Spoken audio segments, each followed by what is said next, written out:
Have you ever thought sourdough was too complicated or it was too time consuming? Well, today I'm going to be showing you the easiest sourdough bread recipe that there is. It's basically hands-free, it's fail-proof, it ferments overnight, and it tastes absolutely incredible. It's sourdough sandwich bread. If you're new around here, my name is Gretchen and I love making sourdough simple and fun. So if you're into bread or if you're just starting out, this is gonna be the channel for you. How this is gonna work is we're gonna feed our starter right now. Tonight, we'll come back and we'll make the dough. The dough's gonna ferment overnight. In the morning, we'll shape it, we'll let it sit, and then we'll bake it. And then you have delicious sourdough bread. First step is that we are going to be feeding our starters. So I have a clean jar here and so basically I feed my starter on demand. I keep my actual starter in the fridge and that's a way to keep it from dying. So we feed on demand. So I'm making the exact amount of leaven, AKA active starter, that we're gonna need for this loaf. So we're gonna do a ratio of 25, 25, 25. Basically what that means is 25 grams of your starter, 25 grams of warm room temperature. I use filtered. I got my sweet little filter over here. Filtered water, all-purpose flour. So crack this open. This is just some leftover starter that I had from bagels that I made today. So I might have to go grab my Mac Daddy out of the fridge. We'll see. So we're looking for 25.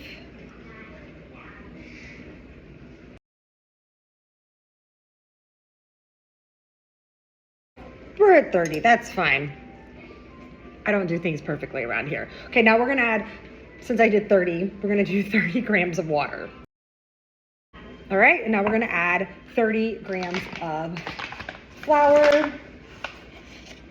So my starter's name is Jolene, and that is because, well, I love Dolly Parton, but mainly because the girl, when I decided I was gonna start baking sourdough bread, I declared to Facebook the day that I was gonna start making sourdough.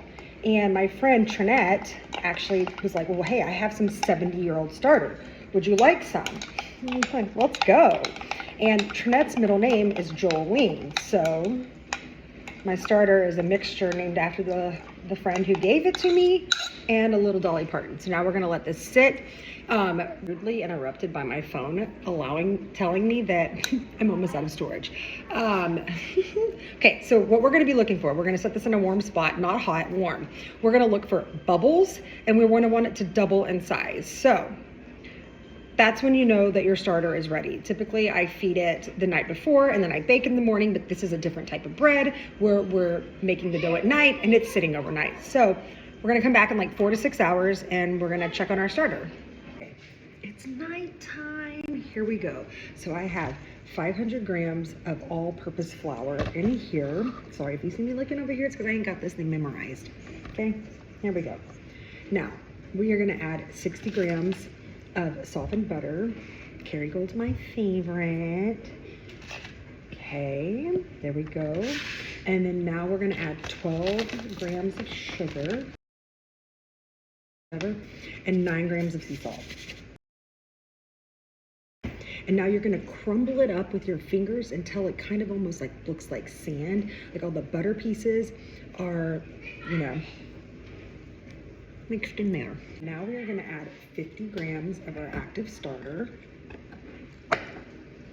See how it's doubled and there's bubbles? She good. So 50 grams.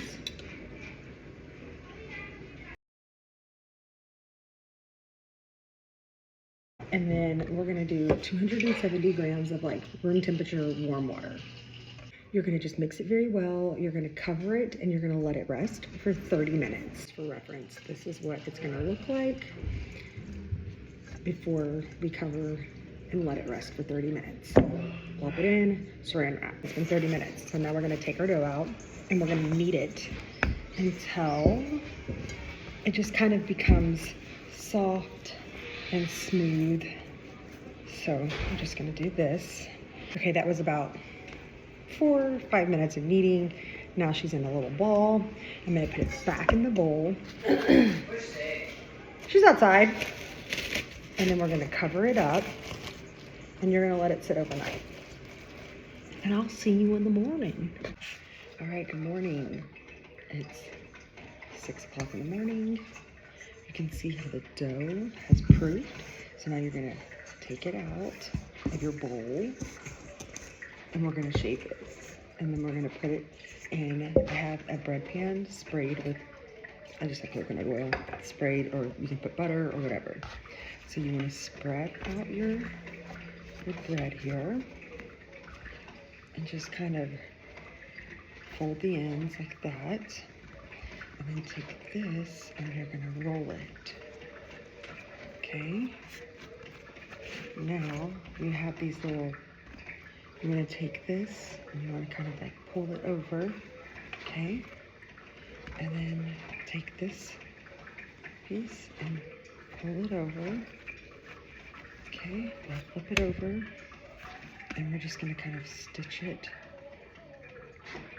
We're just trying to make it a little tight. Give it some shape here.